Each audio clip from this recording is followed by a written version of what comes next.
All right, guys, welcome back to Crossman Productions. Guys, man, this has been a crazy week so far. We're Wednesday.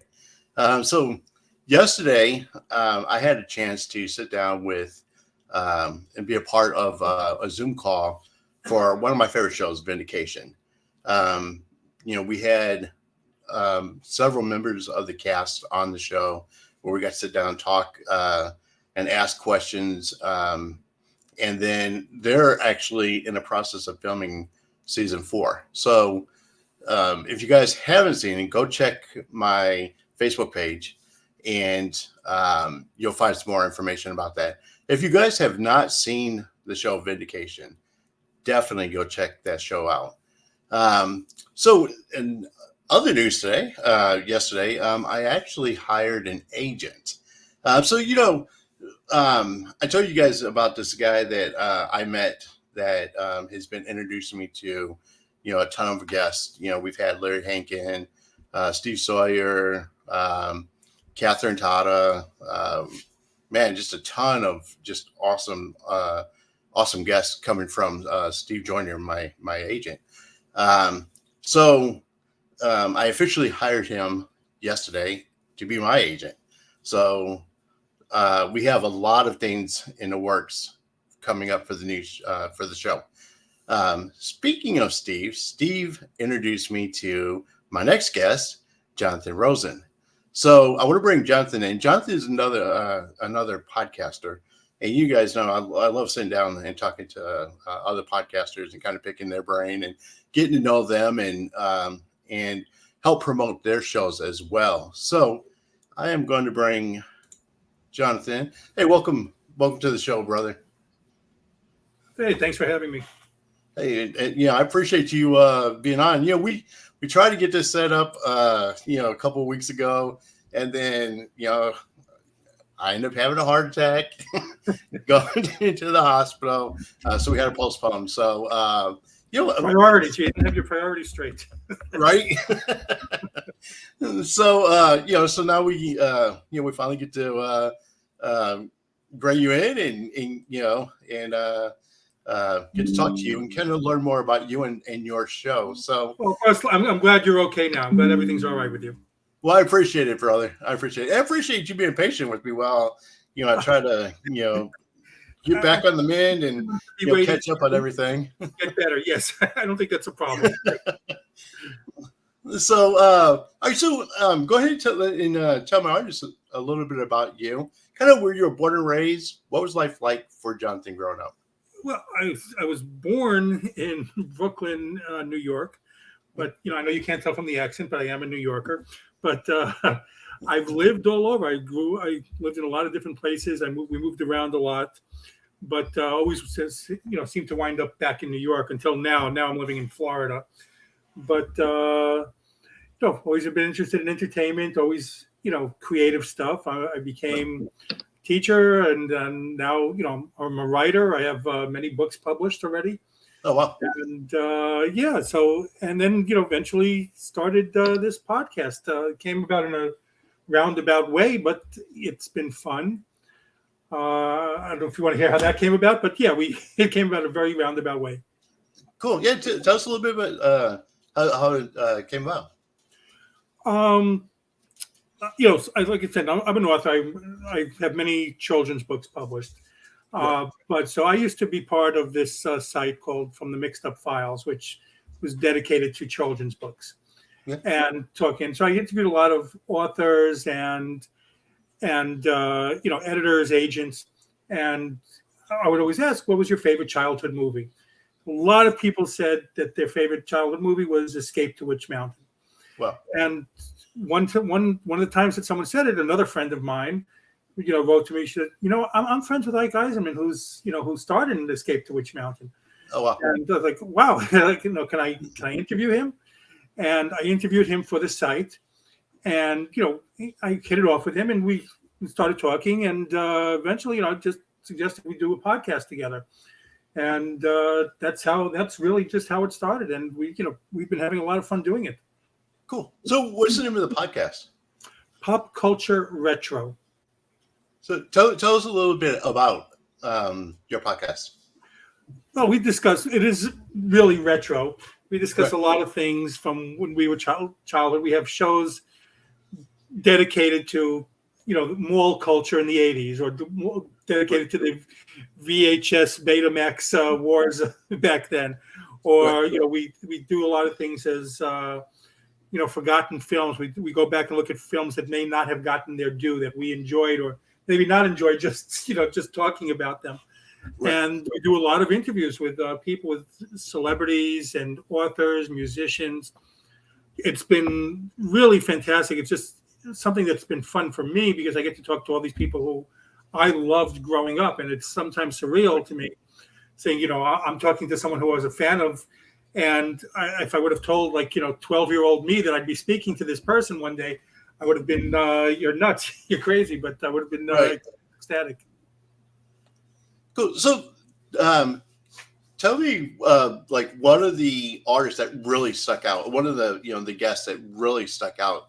I for different and I say this, I know it sounds stupid, and cliche, but I really have enjoyed everyone that we've had on, and I mean that sincerely, just because Right. you're always learning something new, and you don't reach out to someone unless you're interested in hearing their story anyway. Right. So you always get something good out of it. So I really enjoyed even ones that I thought this, there might not be much to talk about here because it's like one thing we found plenty of things and it was just fascinating. But the ones that really stick out to me, there are several for different reasons. Paul Williams, because I was just such a fan growing up of his. Then Mino Palouse was one from Voyager. I don't know if you remember that TV show Voyagers Right. from the 80s. And that was like my favorite show growing up. So it was like great just to have him on because, again, that little kid in me comes out. Right. And one we had on not too long ago was just fun for me because Kevin J. O'Connor from The Mummy, because he had reached out to me because he had enjoyed the podcast. Oh, wow. So that was just incredible to me, and it was just fun getting to talk to you really don't know who's watching ever. Right. So that was a lot of fun. But really, I've loved so many of them, and if I'm not mentioning it, it's not because I didn't love it. It's just so many to think about. Right. That's a really unfair question because I'm the same way. I've been doing this for 3 years, and people ask me, "Hey, what's your favorite interview?" And it's hard to say because doing what we do, we meet so many amazing people. Absolutely. And then to hear their stories, and to follow their journey. It's just, each of them has a special place. Oh, 100%. I really do mean that because every story has been incredible and just fascinating. You hear things that you didn't know, or just getting someone's perspective on things that you might have known. It's been a lot of fun. Right. So, and it's also really cool to be able to sit down with somebody that, that you've, admired their work, for so long, especially you're like, sitting down with people that you watched since you were a kid, and like you said, if you could tell the 12-year-old you that you'd be sitting down with this person, it's just ironic. We had, I don't know if you remember, I don't know how old you are, if you're my age range or not, but do you remember the Choose Your Own Adventure books? Yes. Okay, we had on the creator of that series, Edward Packard, and that was fantastic for me because I devoured those books. Every time we went to the store, my dad would buy me another one, and so just getting to speak to him was fantastic. And he's in his 90s now. Oh wow! It's I saw that when I was going through your website. I saw that you interviewed him, and the first thing I thought about is I used to get those books. They had them, the Choose Your Own Adventure G.I. Joe. Yes, series. they did. They started branching out to a lot of the different, brand names. Right, and I remember not too long ago when my son was younger, I found those, some of those books. And I got them for him whenever he was younger, so he could start reading them. because I always loved those kind of books. Those books, because it wasn't just you read a story and just it's just a regular book. The Choose Your Own Adventures books were so cool because you got to kind of decide the direction of what character or the story, kind of where it went. Yeah, 100%. Well, it's not just that; they were written in second person, so Right. always you are the star. It kept saying you are the Right. so it was very easy to put yourself in those shoes because there's not a character name; it's you. Right. Exactly. Those books were really a lot of fun, and I'm positive I still have a couple of those laying around. I have a ton. Yeah. So yeah, that I thought that was pretty cool to be able to sit down, and for him to come up with that idea was genius. Fantastic. Yeah. Really fantastic, and he was fascinating to talk to, as well. Cool.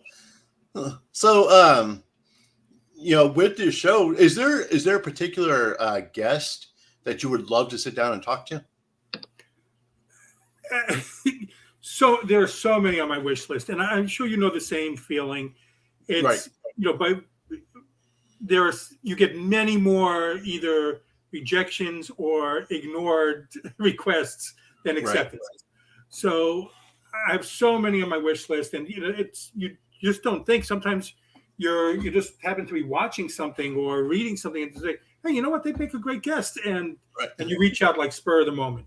So there are so many that I do want on.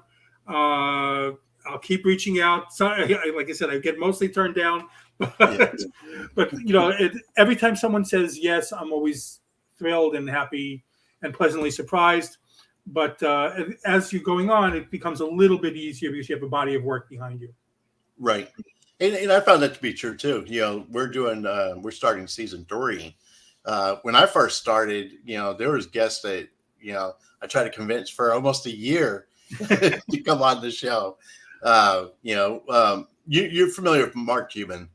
Yes. I had Brian Cuban, Mark Cuban's brother. Oh, wow. I had him on the show, and it took me a while. It took me almost a year to convince him to come on the show. He's totally opposite of Mark Cuban. This guy, he's more really, he's a reserved guy. But yeah, then, when he came on the show, I was so excited about it. There's still people I'm going back and forth with for over a year. Right. trying to get dates. Actually, like I mentioned, Paul Williams. Paul Williams didn't even, it's not like I was going back and forth. They didn't even respond to my email till I think 10 months passed by. And then all of a sudden, out of the blue, I just got an email back and like, oh, great. So now you also do movie reviews, right? From not current movie reviews. Like, it's just we like I said, we talk about older, forgotten films, things that from the past. We go back and revisit films. Right. So going, to doing a retro movie review. Yeah. First of all, there's a couple of things I'm thinking about. One was, what was your favorite movie review? Well, it all depends which one if it's Ike and I do it with Ike Eisenman, who starred in a lot of Disney films growing up. He was in Escape to Witch Mountain. So we take turns picking out which movie we're going to look at next. Okay. At one point, and it's not like that now, but at one point it seemed to be that we were picking movies that would torture the other one. So just watching. Right. But it's not that right now. But of course I like the movies that I pick out much more than the ones that he picks out. But it's always entertaining to see it. A lot of the ones that he's picked, I've never seen, and a lot of the ones that I've picked, he's never seen. Oh, wow. So it's been fun doing that, getting a new movie that I get to watch. There was only one that I really hated, which was Shakes the Clown. And I know it has a cult following. It was the worst thing that I had seen. And 5 minutes in, I kept thinking, oh my God, how much more of this movie is left to watch? Wow. It was just excruciating for me. But we've been having a lot of fun. It's been a lot of fun getting to see these older these older films again from a new perspective. And some of them I haven't. We just did Time Bandits, and I love Time Bandits, but I hadn't watched it in 30 something years. So it was fun to get to revisit it again and see it through an adult lens and giving things that we might have missed back then. So do you ever have like an issue trying to find some of these films? Well, that's one of the criteria that we use. We can only choose films that can be found somewhere streaming, at least, for that. The people that, viewers of the show can go access if they choose to. If it's only available that you have to go buy a DVD somewhere and that's the only way to watch it, we won't do that one, because we want it readily available. So that's one of the things that we do look at first. I picked a fun one for the next one, but what we just did, besides Time Bandits, we've done. He picked The Hidden. I picked this one recently, The Arrival. I don't know if you've ever seen it, with Charlie Sheen from the '90s, a sci-fi movie. Charlie. It sounds familiar. It was aliens, are among us disguised. Okay. And it was a fun movie. It was a fun movie for me to see again, and I hadn't watched it in many years too. So that is one of the things that, if you can find it, we will choose it to review. Cool. So, with I know you've done a couple of movies. You did a couple of television shows as well, didn't you? Retro television. We did our favorite sci-fi. We did things on our favorite sci-fi TV shows or our favorite shows from the '70s. We did things. Pick your top 5 or top 10 shows, sitcoms from the '70s or whatever it is. We do have a lot of Disney themes as well, of course, in there, like theme park memories, and we have some good Disney guests upcoming as well. But yeah, we do. We try to branch it out a little bit to try to find. We did horror, a horror themed episodes for Halloween. What our favorite horror movies were from certain decades, or scariest moments in horror films. So we do branch out a little bit. Cool. If you ever gone back, and I'm sure when you watch these movies, you realize how much technology has changed. From when we were younger to the way things are now. But you know what? Those old things, because they scared you as a kid, can still trigger something in you. I think, at least. Poltergeist again. I watched Poltergeist for the scary moments thing, and when that clown comes out, it still creeps me out. And it's funny because you said about the special effects or everything. My daughter watched it and doesn't find it scary at all. Wow. They're like, what's wrong with you?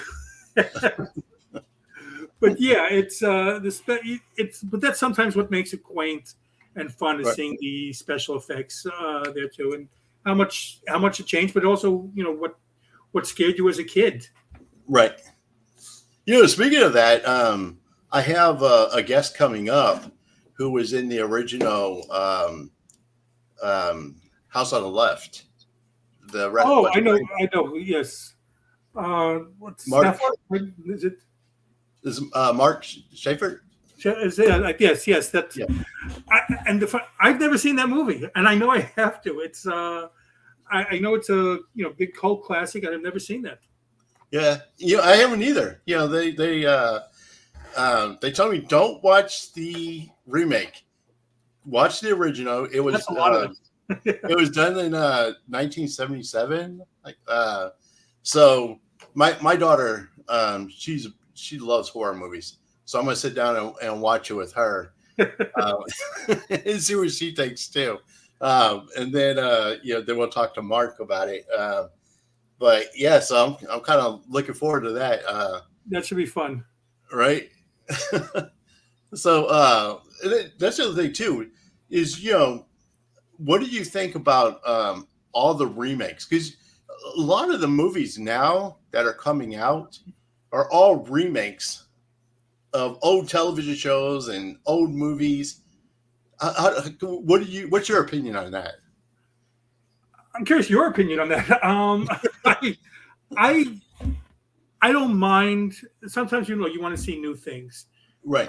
You do want to see new material. I like the idea of going back and I don't know if that's necessarily a remake or going back and revisiting some things, but I don't like when remakes are changed to the degree that it takes everything that you enjoyed about the original from it.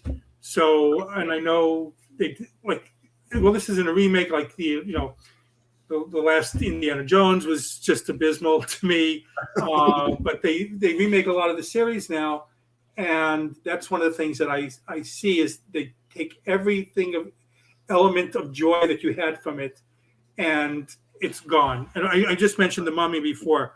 A few years ago they did the Tom Cruise Russell Crowe reboot of the Mummy, and I just thought it was tedious and not. It took away all the fun elements. So they tried to make it much more a serious thing. And I know it's based, all things from the 30s or whatever, but it was not as much fun as the 90s version to me. Right. And that's a lot of things with I think TV series too. If you can recapture the original spirit of something, that's one thing. But if you're going to purposely try to change the tone of what people loved in the first one, I think that's the problem. Yeah, and see, I have a problem with that too. Like with movies like Starsky and Hutch or 21 Jump Street or the Dukes of Hazzard. The remakes, everybody wants to turn them into a comedy. I would love to see if you're going to do a remake of the actual show. You know what I mean? I would agree with you on that. I mean, I didn't mind the ones as much. I think the Land of the Lost one was awful. I know all the creators hated it too. Starsky and Hutch I didn't mind as much, but and 21 Jump Street did definitely take the tone out. The tone of the original was gone. But yeah, I agree with you on that. That it's just give me what I loved about the original. Right. And the other one I was thinking about is the A-Team. I never saw the remake on that one.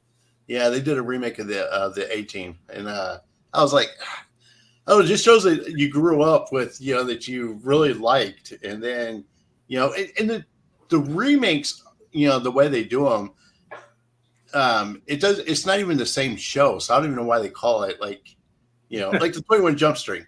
It has nothing to do with the original 21 Jump Street. You know what I mean? Right. Just call it something different.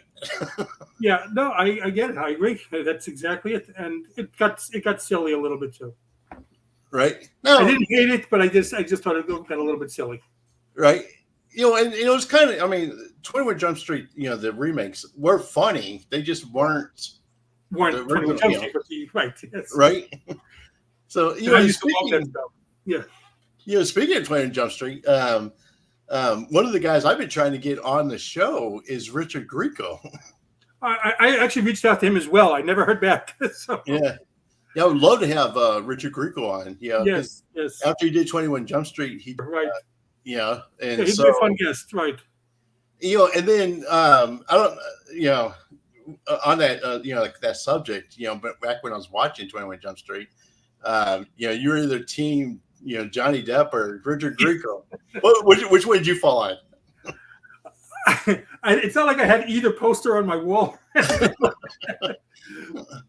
I thought they were both fun. I mean, that's really, where obviously, Johnny Depp came into, attention for everyone, even though he had done other things beforehand.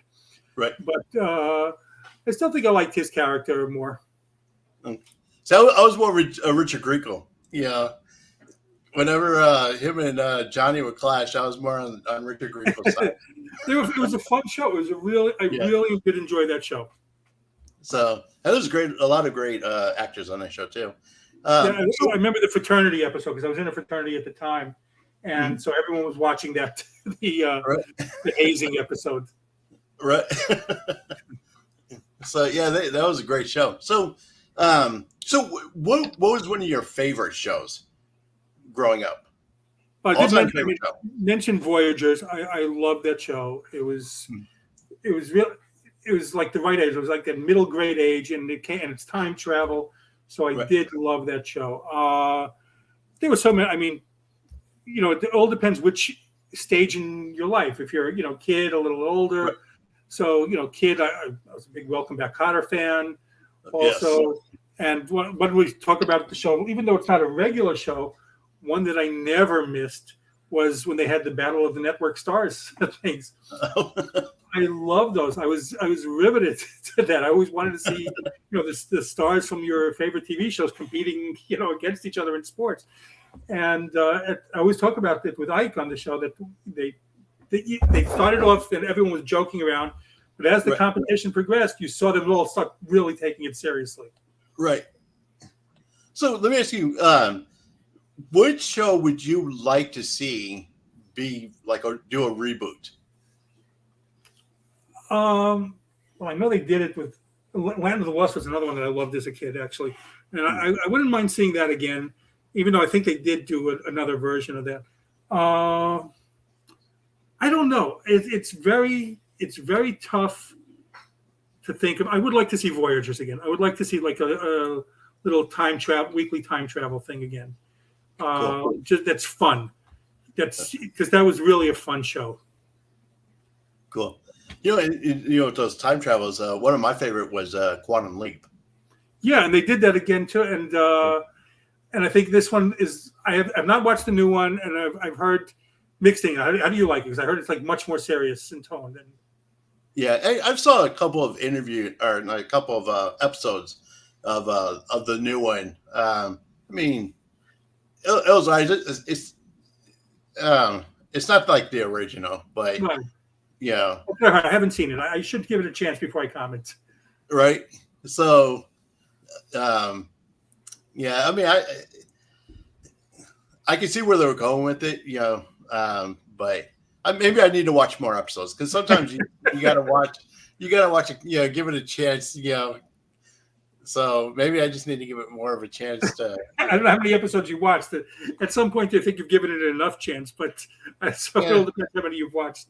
I probably watched like 2 or 3 of them, and I was That's like, baby. That's another one that which I only watched one episode, and everyone loved the Schitt's Creek, and everyone tells me I would love it if I kept going on, and I didn't, but I probably will have to revisit it because it has such a huge following.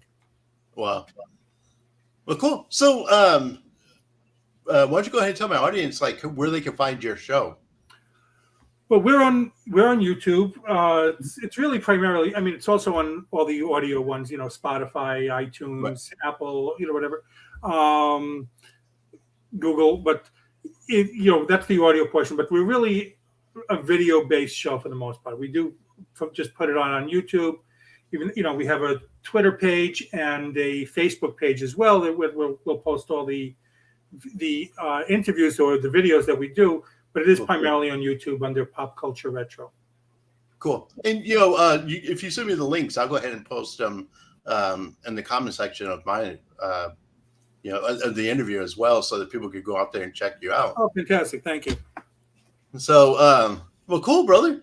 Like I said, man, we try to get together earlier and, things didn't happen that way. But I'm just glad you're okay. That's the important thing, that you're okay. I appreciate it. And so, I'm glad you were able to come on, man, and kind of get to talk to you. And thanks so much for having me. I appreciate it. It was fun, and I enjoyed it. Well, cool, brother. All right, man. Well, you enjoy the rest of your day, man. And again, thanks for being on the show. Thank you, and you too. Awesome. All right, guys. Thank you guys for watching. Remember, you are uniquely designed with a purpose, and always keep moving forward. Peace. Great.